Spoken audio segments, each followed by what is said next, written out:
Hi, I'm Stephanie, one of your immigration consultants at the University of Waterloo. I'm going to take you through how to create an online account on the Immigration, Refugees and Citizenship Canada (IRCC) website.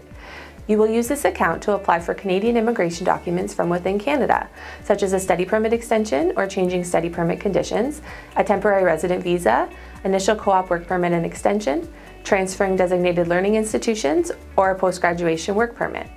You do not need to create an account if there is nothing you are applying for at this time. If you don't remember the account used for your first study permit application, don't worry, you can create a new one. It is best to use the same account for all future online applications though, to keep track of your application record. Alright, let's get started. You are going to start by entering the Government of Canada's website into your browser, canada.ca. Select English or French. In the drop-down menu, select Immigration and Citizenship, then My Application, then select Sign In or Create an Account. You can create an account using an online banking login through Sign In Partner or by creating a GCKey user ID and password.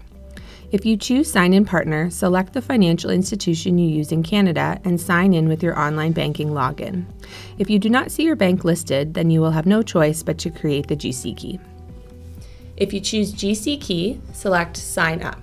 Read the terms and conditions of use and create your user ID and password and recovery questions.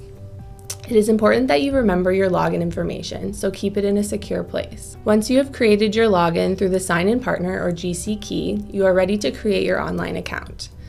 Click Continue on the next page and read the terms and conditions on the page after that. On the Create an Account page, type in your given name, which is your first and middle names, your last name or names, which is your family name or names, and preferred email address and language. Click on the question marks for more information as well. Next, create your security questions and click Continue.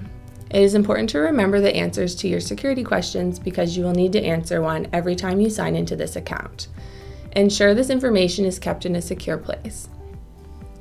You don't have to complete an application all at once. You can log in and out of this account while working on an application.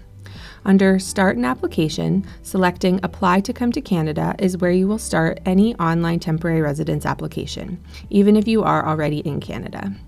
Selecting Student Transfer Schools is where you will do a DLI transfer. DLI means Designated Learning Institution. You will do a DLI transfer if you have transferred to Waterloo from another post-secondary school in Canada or used another post-secondary school's letter of acceptance for your initial study permit application, but then decided to study at Waterloo. You must notify IRCC after doing either of these things. You don't have to do a DLI transfer if switching programs within the University of Waterloo. All future ongoing and submitted applications will be listed here. Once you submit an application, IRCC can still ask for additional documents by sending you a message through your application status page. Visit our immigration documents page for information about various applications. It is your responsibility to submit the correct application. If you have any questions, consult with one of our immigration consultants. You can find out how to do that by visiting our immigration consulting page.